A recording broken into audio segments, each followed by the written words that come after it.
ॐ भूर्भुवः स्वः तत्सवितुर्वरेण्यं भर्गो देवस्य धीमहि धियो यो नः प्रचोदयात्। ओम सभी को नमस्ते जी। आर्य उद्देश्य रत्नमाला स्वाध्याय श्रृंखला में आप सभी का स्वागत है। आज हम सब क्रम संख्या 24 विषय प्रार्थना पर विचार करेंगे। प्रार्थना का क्या अर्थ है, प्रार्थना किसे कहते हैं। बचपन से हम सुनते देखते करते आ रहे हैं। विद्यालयों में प्रायः प्रार्थनाएं होती ही हैं। प्रातः काल में मंदिरों में, मस्जिदों में, चर्चों में, गिरजाघरों में प्रार्थनाएं होती ही रहती हैं प्रातः सायं। लेकिन क्या वास्तव में ये प्रार्थनाएं हैं?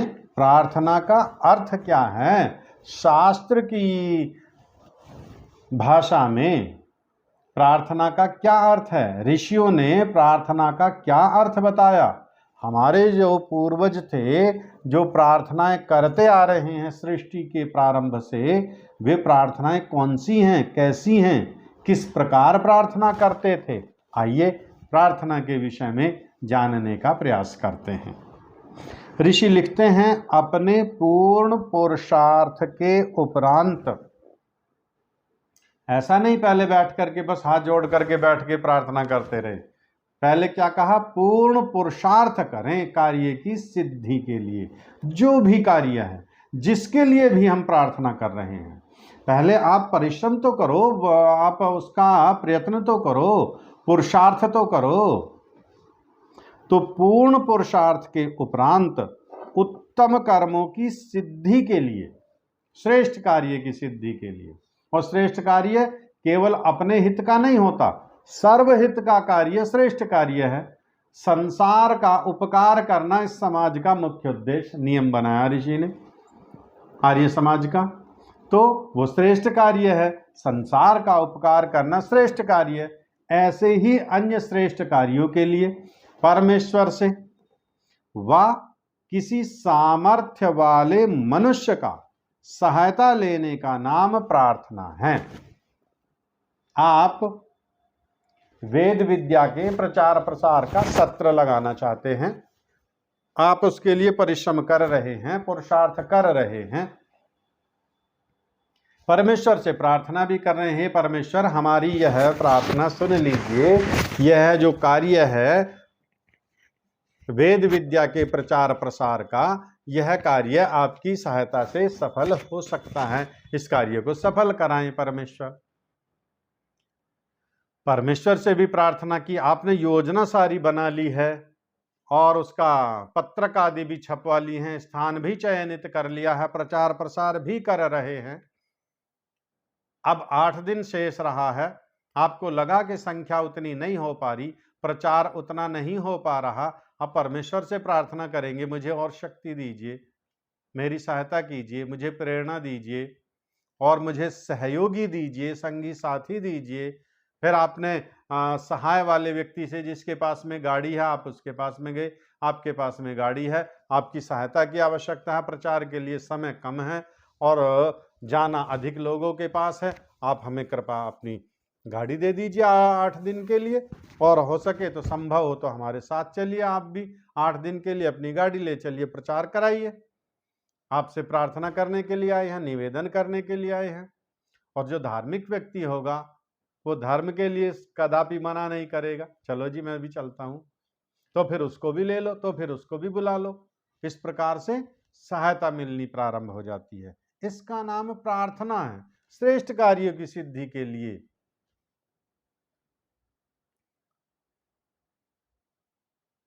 परमेश्वर व किसी सामर्थ्य वाले मनुष्य का सहायता लेना।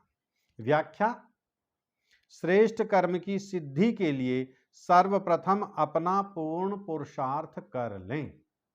जो भी श्रेष्ठ कार्य हैं, वेद विद्या का प्रचार प्रसार करना, अनाथालय में भोजन वितरित करना, वस्त्र वितरित करना, गौशालाओं में उनके भोजन आदि की व्यवस्था करवाना, उनके शेड आदि की व्यवस्था करवाना, पानी आदि की व्यवस्था करवाना, चारे की व्यवस्था करवाना, ये सब क्या श्रेष्ठ कार्य हैं, उत्तम कार्य हैं। बड़े बड़े यज्ञों का आयोजन करवाना, पाखंड अंधविश्वास के विरुद्ध विद्वानों को बुलवाना, उनके प्रवचन उपदेश करवाना श्रेष्ठ कार्य हैं।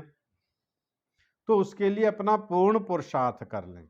इसके बाद भी यदि न्यूनता है तो उसकी पूर्णता हेतु परमेश्वर से विज्ञान, अर्थात इस कार्य के लिए विशिष्ट ज्ञान परमेश्वर मुझे प्राप्त करे, मुझे बुद्धि दे, सद्बुद्धि दे, जिससे इस कार्य को सफलतापूर्वक संपन्न कर सकूं।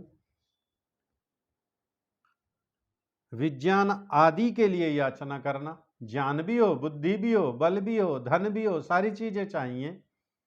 केवल बुद्धि बुद्धि से नहीं हो जाएगा, ज्ञान ज्ञान से नहीं हो जाएगा। ज्ञान तो ठीक है, लेकिन कर्म कैसे करेंगे जब शरीर में दुर्बलता है? तो शारीरिक बल भी चाहिए, बल भी ठीक है, बुद्धि भी ठीक है, धन तो है ही नहीं, कार्य कैसे होगा? इसलिए कहा विज्ञान आदि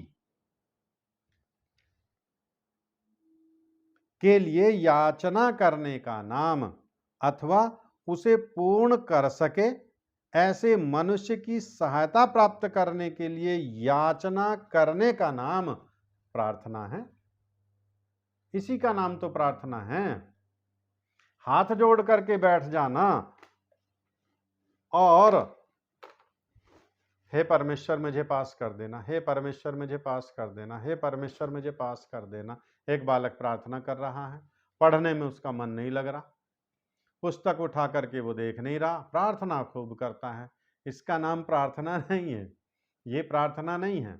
श्रेष्ठ कार्यों की सिद्धि के लिए, और परमेश्वर जो प्रार्थनाएं स्वीकार करता है वो करता भी वही है जो श्रेष्ठ कार्यों के लिए प्रार्थनाएं की जाती हैं, क्योंकि वो हमारा माता पिता आचार्य गुरु न्यायाधीश सब कुछ है।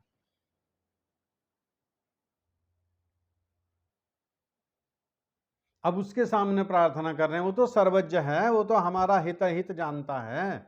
एक बालक बीमार है, खांसी जुकाम उसको हो रहा है, और बाजार में आपके साथ में बालक गया, किसी ऐसी वस्तु के लिए उसने आग्रह किया, प्रार्थना की जो उसके लिए अहितकर है।